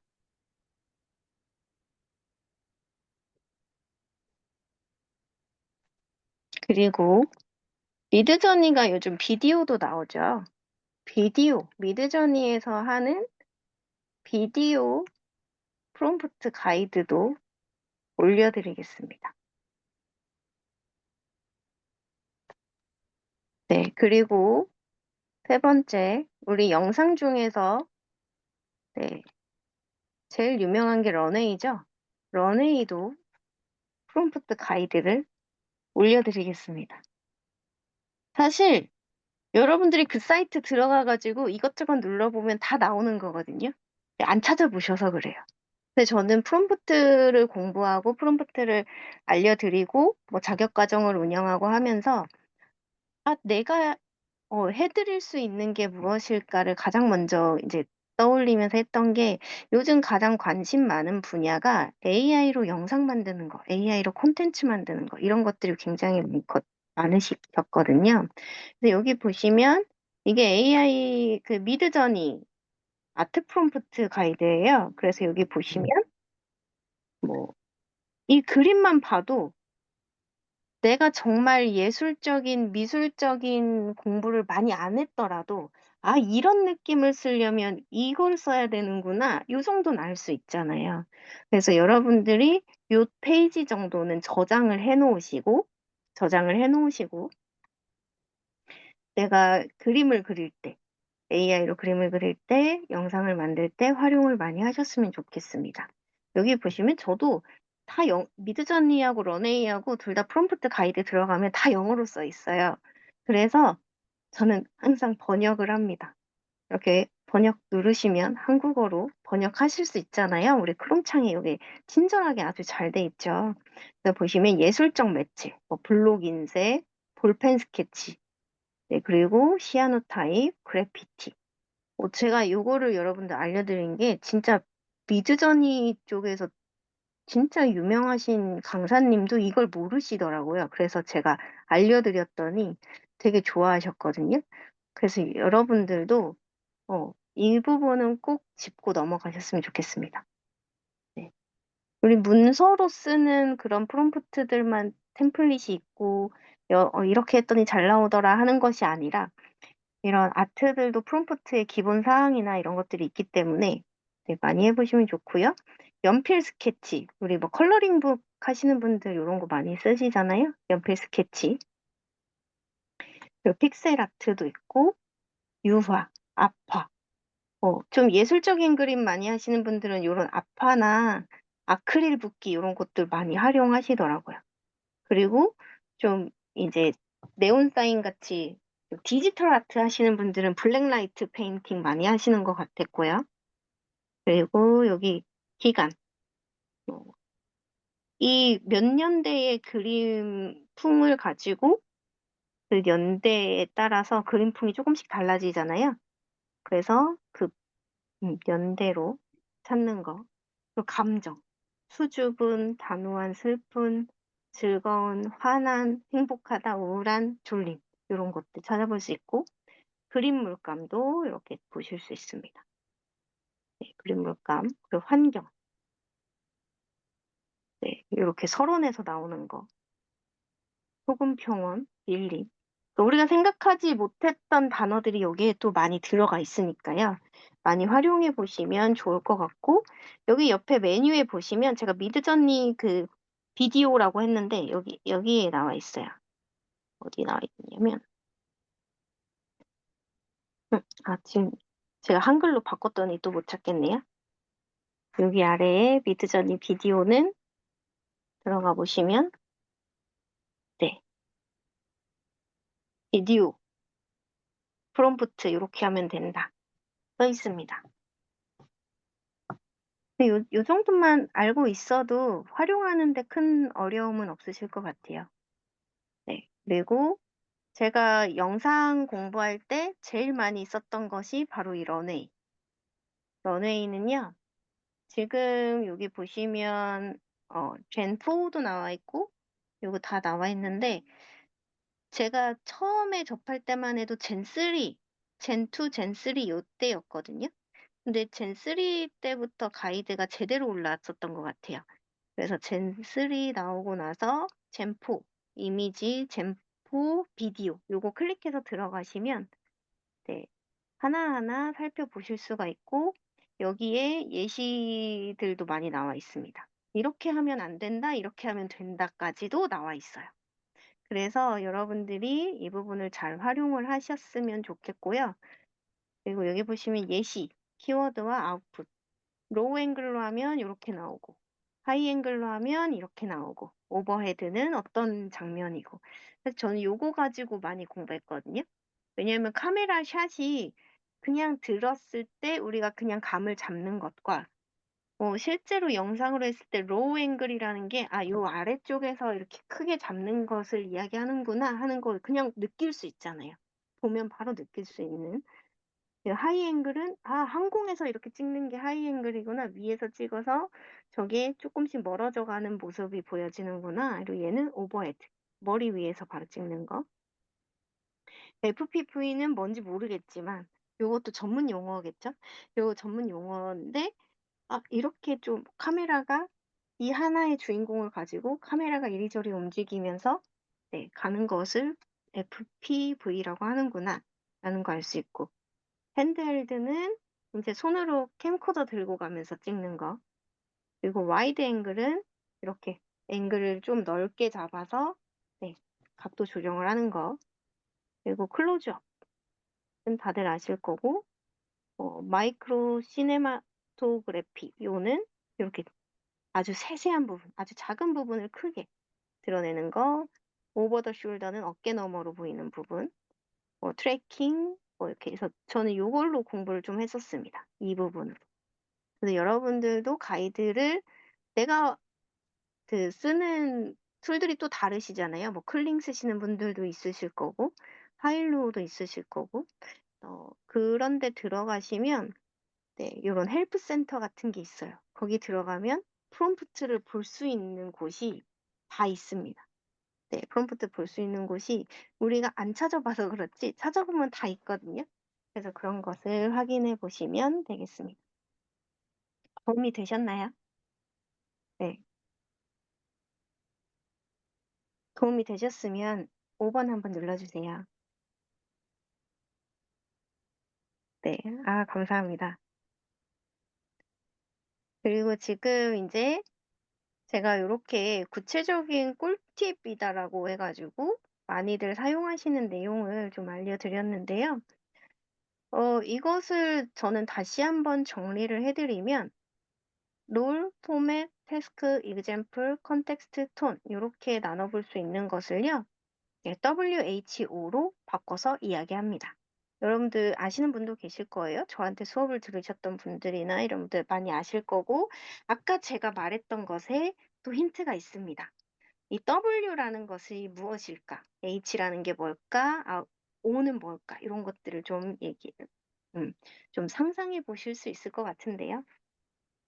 일단 롤과 톤은요. 롤과 톤을 W라고 합니다. 후가 되겠죠. 여기서 롤과 톤은 후입니다. 누가 어떤 역할을 맡아서 어떤 식으로 말을 할 것인지를 W라고 본 거예요. 왜냐하면 내가 마케팅 전문가로서 말할 때, 강사로서 강의를 하면서 말할 때, 그리고 집에서 엄마로서 말할 때, 그리고 뭐 친정에 가서 딸로서 이야기할 때, 말투나 어조가 다 달라지죠. 그래서 사실 페르소나를 잘 지정하면 거기에 어울리는 말투가 따라오게 되어 있습니다. 그래서 그 역할과 톤을 합해서 W, 후라고 저는 그 명칭을 내리고요. 네, 컨텍스트와 태스크, example은 어떻게라고 보시면 되겠습니다. H, how가 되는 거죠. 어떻게 해줘? 구체적인 맥락은 이래. 지금 현재 상황이 이런데 이걸 어떻게 해야만 해. 그리고 이것이 이런 예를 가지고 있어. 이런 것들이 다 how에 포함된다라고 저는 본 거죠. 그리고 출력 형식은 O입니다. O. 아웃풋이기도 하고 목적이 되기도 해요. 오브젝트가 되기도 합니다. 그래서 WHO만 잘 기억하면 된다. 그리고 이걸 바꿔서 말하면 how가 됩니다. how. 네. WHO를요, 순서만 바꾸면 how가 돼요. 그래서 저는 항상 얘기할 때 누가 어떻게 했는데 이게 가장 중요하다. 그래서 페르소나를 입력하고 어떻게 할 것인가. 여기에는 또 어떻게 한다라는 거에는 무엇을 어떻게 할 것인가가 되게 포함이 되어 있기 때문에 이걸 왜 하는지 맥락도 다 포함되어 있기 때문에 누가 어떻게 하는지가 가장 중요하다. 네, 그것을 여러분들께 꼭 알려드리고 싶었습니다. 그래서 이렇게 좀 해보시면 좋을 것 같아요. 제가 두 가지 기억하라고 했죠? 뭐였죠?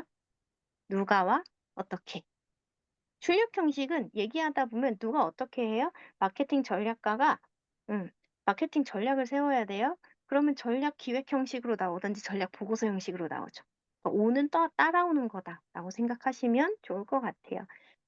그 문장형으로 쓰든 포카츠식으로 쓰든 뭐 RIO 방식으로 쓰든 템플릿을 섞어서 쓰든 나만의 것을 만들든 그것은 다 따라오게 되어 있다라는 내용입니다. 프롬프트를 잘하는 방법은 이거예요. 명확하고 구체적인 질문이 정확한 답변을 만듭니다. 그래서 저는 가장 프롬프트 얘기할 때 가장 많이 하는 얘기가 질문하시면 됩니다. 라고 이야기합니다. 질문이 답이다. 질문 잘 하시는 분들이 프롬프트 잘 만들어요. 이런 말 많이 하거든요. 프롬프트 작성할 때도 단계별로 요청하고 예시를 제공하고 반복적으로 개선해 나가면서 나만의 템플릿을 저장해 두시면 됩니다. 저는 지금 이런 템플릿들을 몇십 개, 몇백 개 막 모아가지고요. 이거는 그냥 문서를 만들기 위한 프롬프트 따로 작동하게 만들어 놓고 영상을 만들기 위한 프롬프트 따로 작동하게 만들어 놨고요. 그 다음에 이미지 만들기 위한 프롬프트 따로 작동하게 만들어 놨어요. 여러분들도 그렇게 활용을 하셔서 프롬프트를 자주자주 만들어 보시면 아, 이렇게 했을 때 더 잘 나오는구나 하는 것들이 느껴지는 게 있을 겁니다. 그게 나만의 하나의 템플릿이 되는 거예요. 그래서 좋은 프롬프트의 5가지 요소는 이렇게 해주면 되고요. 나쁜 예시는 이런 거예요. 그냥 막연하게 마케팅 글 써줘. 이게 아니라 당신은 SNS 마케팅 전문가입니다. 20대 여성을 타겟으로 하는 자연주의 화장품 브랜드의 인스타그램 카피 5개를 작성해 주세요. 각 카피는 15자 이내로 친근하고 감성적인 톤으로 작성해 주세요. 이렇게 좀 5가지 내용, 이 좋은 프롬프트의 5가지 요소들을 잘 담아 놓은 이런 예시로 프롬프트를 작성해 주시면 되겠습니다. 그래서 제가 여러분들한테 지금 이 좋은 예시의 프롬프트를 채팅창에 올려드릴게요. 그러면 여러분들이 거기에 맞게 여러분들의 지금 상황에 맞게 하나씩 바꿔보시면 좋을 것 같은데요. 그냥 지금 바꿔보세요 하면 막연하시니까 제가 또 한 가지 정해드릴게요. 역할을 하나 정해드릴게요. 여러분들의 지금 역할은 음, 여러분들의 역할은 이제 기업 내에서 기업도 이제 바꾸겠습니다. 화장품 회사입니다. 화장품 회사에서 이제 4년도 홍보 예산을 짜야 하는 네, 예산 전문가예요. 그래서 지금 예산을 짜기 위한 보고서를 작성해야 하는 상황이다. 라고 했을 때 이것을 어떻게 바꾸면 좋을까 해서 제가 시간을 좀, 좀 다른 분야니까 5분 정도 드리겠습니다. 바꿔서 패들렛에 올려주세요.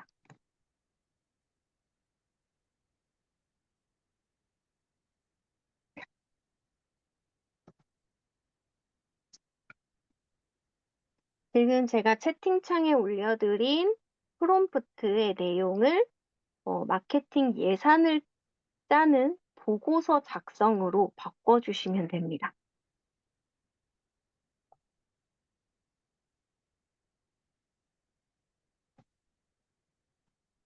일단 마케팅 예산에 대한 기획이 끝난 상태인 거예요. 기획을 하고 나서 그거에 따라서 어떻게 할 것인지 보고를 올리니까 그 보고서를 작성하는 겁니다.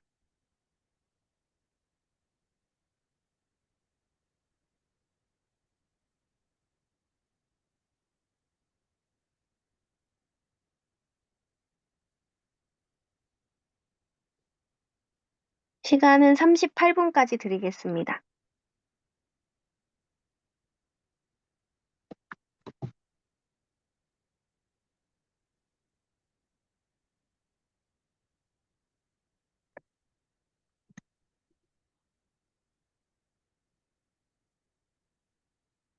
네, 보고서 프롬프트라고 적혀 있는 탭에다가 올려주세요.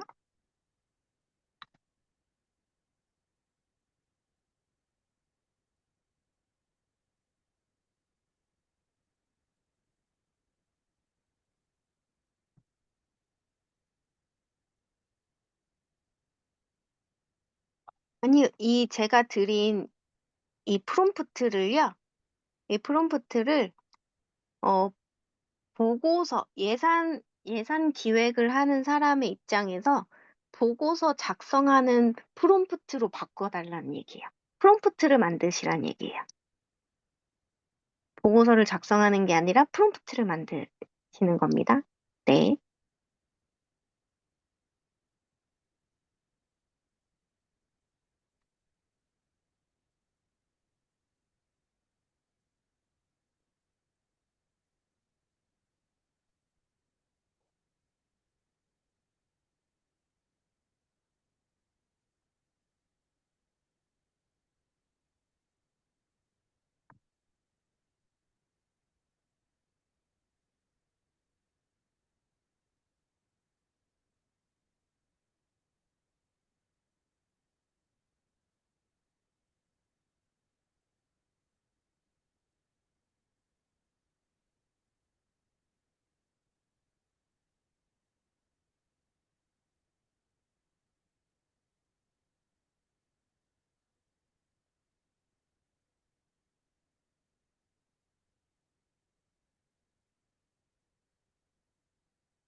네, 유양석 교수님의 보고서 프롬프트입니다.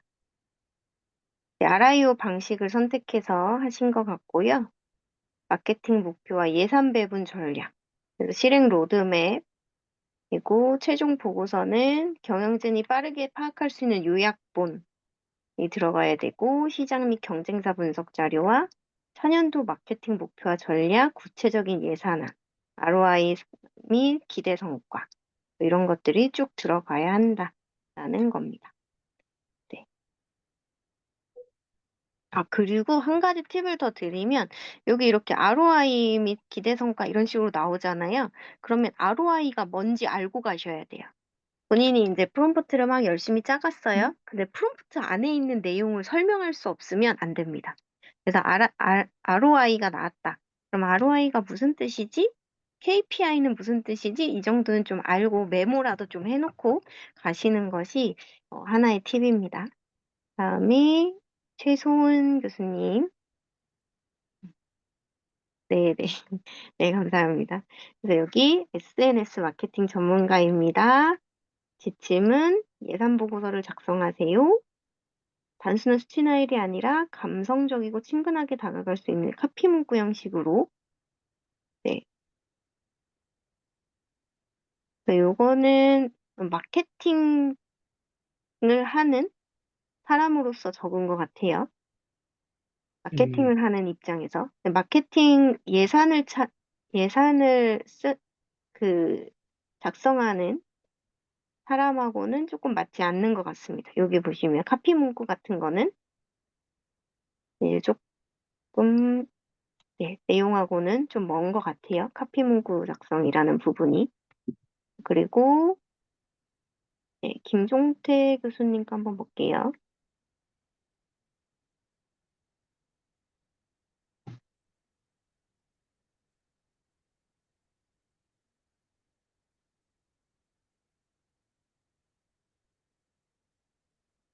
네, 내년도 예산기획 보고서를 작성해야 합니다. 조건, 예산 규모 100억 원.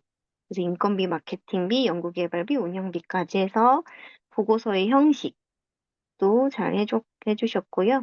그래서 출력을 할 때는 어떻게 할 것인지 보고서의 양식을 또 이렇게 예를 들어줬습니다. 그다음에 유인숙 교수님 기업 재무전략가로 선택을 하셨네요. 그래서 SNS 마케팅 캠페인 예산 기획 보고서를 작성하세요. 총 예산은 5천만 원 이내로 할 것, 온라인 중심으로 인건비, 콘텐츠 제작비, 광고비, 이벤트 프로모션 비용 등 항목별 세부 배분 포함. 네, 표와 그래프 활용, 입력문,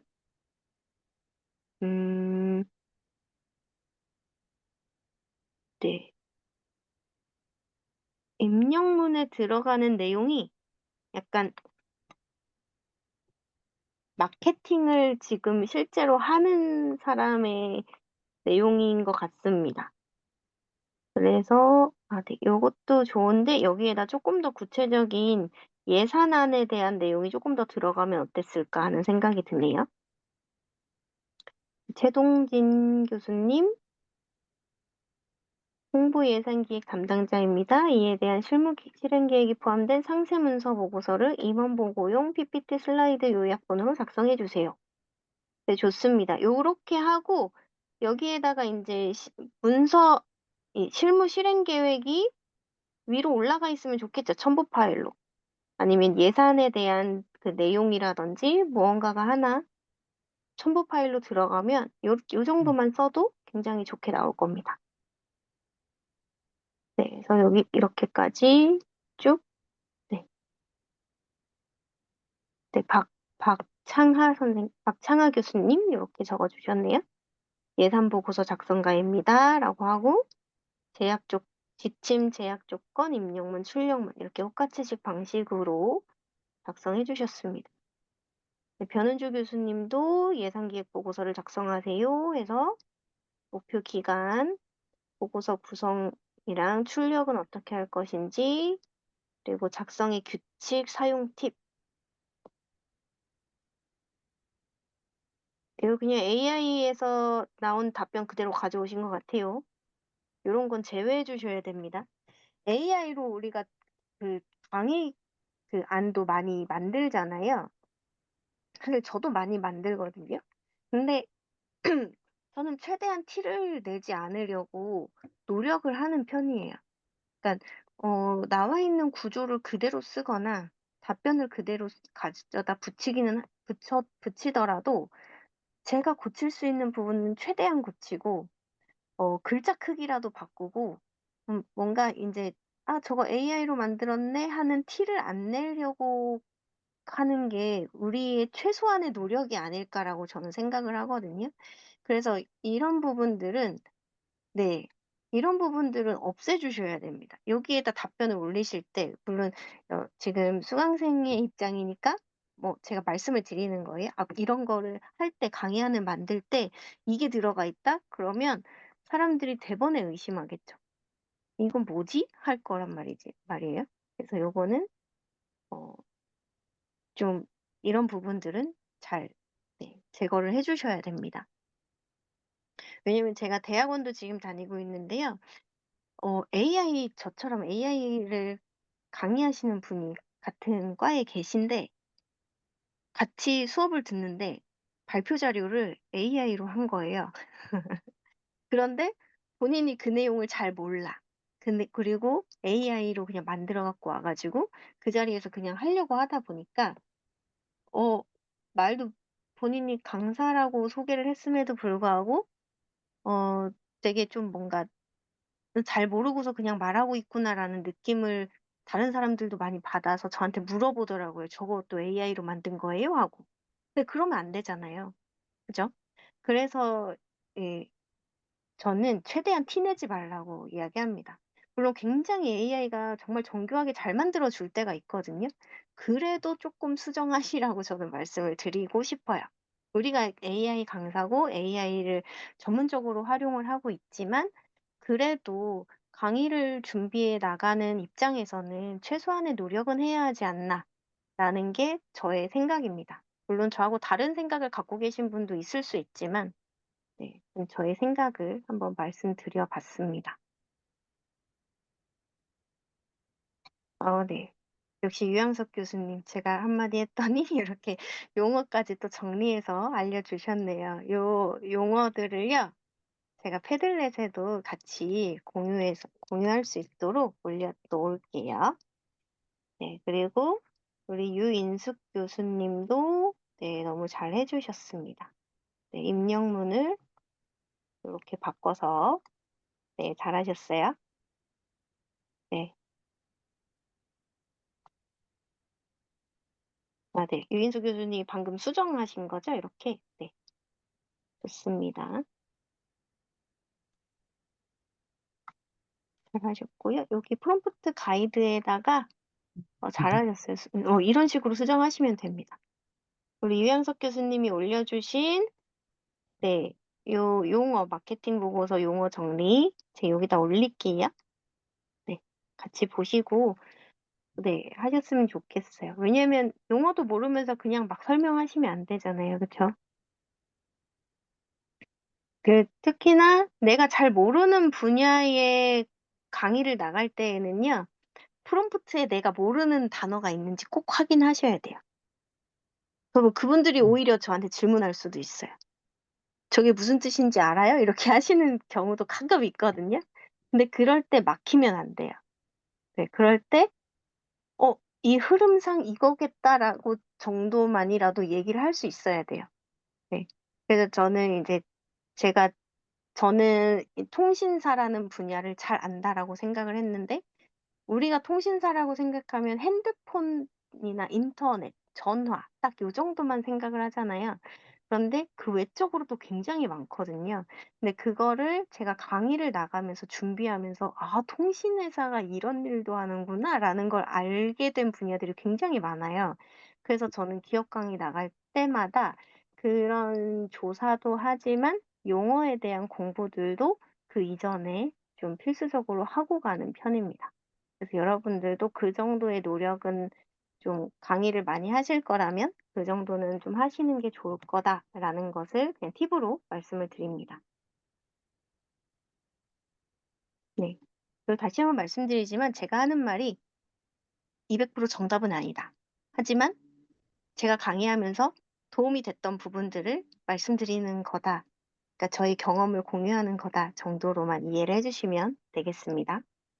네, 김수진 교수님 적어주셨는데요. 재무전략과 관점에서 프롬프트를 만들어 주셨어요. 그래서 재무 목표와의 연계성, 투명성 및 근거, 유연관리 및 유연성 넣어서 아웃풋 이렇게 해주면 된다. 네, 잘하셨습니다. 감사합니다. 그래서 이렇게 지나가시면 되고요.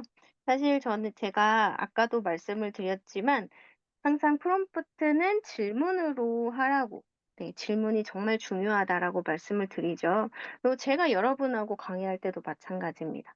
제가 질문을 어떻게 하느냐에 따라서 답이 채팅창에 올라오기도 하고 안 올라오기도 하고, 네, 그런 부분들이 있거든요. 그러니까 질문을 얼만큼 정확하게 잘하느냐, 어떤 답변을 요구해내는지 사람들이 알 수 있느냐, 이런 것들이 굉장히 중요해요.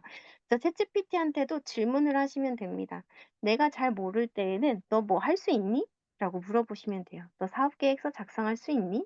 이렇게 물어보시면 작성할 수 있습니다 하고 어떻게 하면 되는지를 적어줍니다.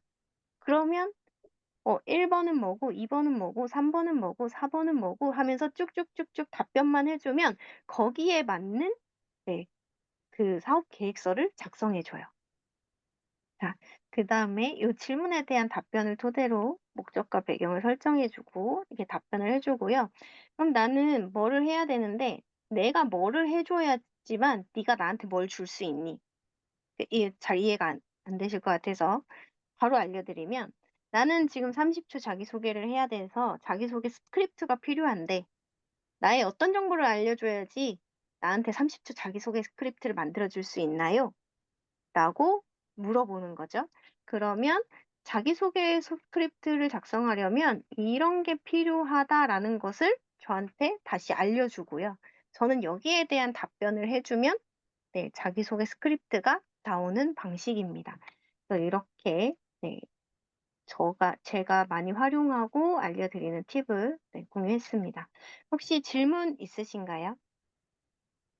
질문 있으시면 1번, 질문 없으시면 2번 눌러주세요. 아니면 난 질문은 있지만 지금 궁금한 건 있지만 말하기가 어렵다 하시면 3번 눌러주시면 감사하겠습니다. 오늘 강의 10번 봐야 될 것 같아요. 네, 그럼 간단하게 우리 10번 봐야 할 것 같다고 하는 유양석 교수님이 소감 한마디 해주시고 네, 강의를 마치도록 하겠습니다. 유양석 교수님.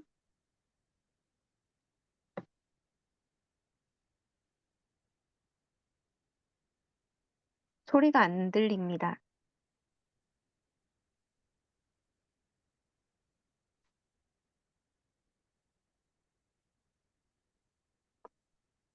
네, 지금 마이크가 잘 안 되시나 봐요. 네, 그러면 네, 질문이 있지만 나 지금 바로 물어보기가 좀 뭐하다 하시는 분들은 저한테 개인적으로 소통해 주셔도 좋고요. 그리고 저희 카페 있죠? 카페에다가 강의 후기 남기시면서 질문사항 올려주시면 댓글로 또 답변을 해드리겠습니다.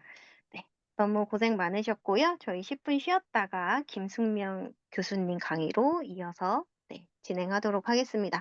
감사합니다. 우리 7777 누르면서 서로 박수 쳐주면서 끝내도록 하겠습니다. 감사합니다.